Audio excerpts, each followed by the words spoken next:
snakes can creep up to you, can creep up behind you, and you don't even know. But when you become aware of the snake, if the fear in you takes over, then you are in big trouble, because the snake can sense that. So when the snake is around and you've become aware of the snake, the magic so that the snake doesn't bite is for you to drop the resistance to it.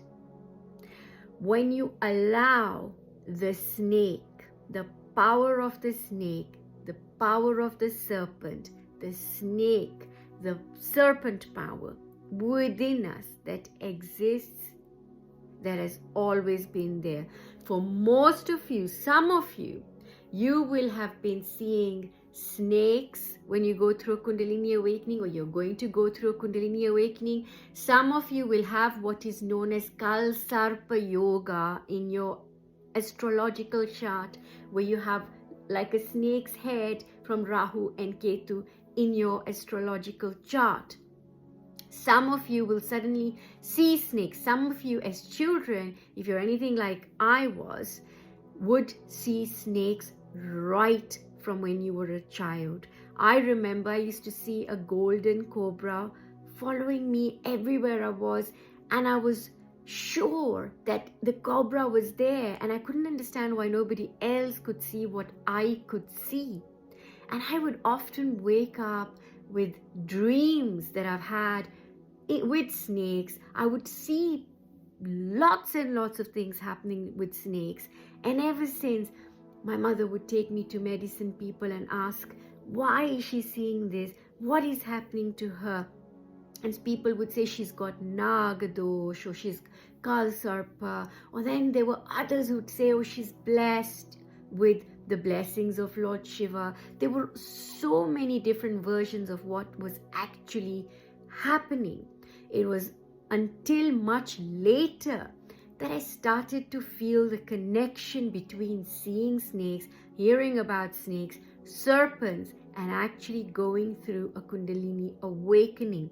Unbeknownst to me at that time, and to so many of you, was either the phenomena of Kundalini, that we have words for it and that we can explain it, or that there was ever going to be a time in our lives that we were not going to follow the trajectory offered to us by society, our parents, our families, but that we were going to go off on our own and go through this beautiful, beautiful, beautiful awakening to all that is within us. So many of you will see the serpent, so many of you will see different enacting through the serpents. So many of you will be drawn to the serpent gods. You will be drawn to nature. You'll be drawn to the elementals. You'll be drawn to going through a journey, a shamanic journey, going through the, what you call it, the patal. You go through the bottom. You go through other worlds, the underworld.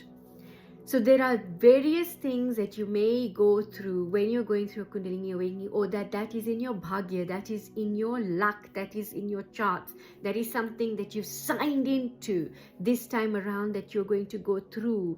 And when you're seeing these snakes around you, it's telling of great transformation. That is actually what it means when you are witnessing the energy of a snake around you. And of course, the energy of the snake is Lord Shiva himself. Energy of a snake. What is a snake? A snake can feel the vibrations that we cannot, right? A snake can feel with its entire body. A snake is alive, right? From head to toe, everything is sensory. They can feel because they are laying flat on earth. So they can feel everything that is happening. They're so close to earth, right? So that level of sensitivity is awakened inside of us. That highly sensory experience that the snake has, we have too. And that hissing, the sound in the quiet, going into these places is what Kundalini does inside of us. She moves and hisses like a snake. And if you resist her, when there is resistance, and that resistance isn't so much something that is coming from you, but that resistance is where the blockages are. And wherever she then goes, it amplifies that center inside of you, which then creates a bit of an issue. Because when it amplifies, it's amplifying whatever the consciousness of that center is inside of you, which sometimes can bring pronounced results in different ways. It could be this way or that way. It could go either way for you. So wherever there is that resistance, wherever there is that rigidity, wherever there is that fear, because these blockages in us are because of the opposite of love, which is fear. Because of that fear of survival, that fear of death, which keeps us holding on to karma, holding on to all of the limitations and conditioned existence, which then manifests as these blockages in different centers, where she then goes and stands. So the lesson here, as far as Kundalini and snakes is concerned, is that we let go of our resistance. We find out, where is it that I've got this fear inside of me? Because remember, Kundalini smells the fear.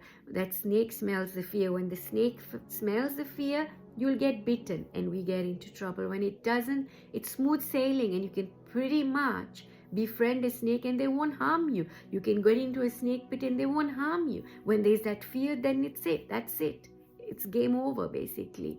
So you will continue to see snakes, but at some point this will also settle down. Lots of love. Happy Kundalini snakes.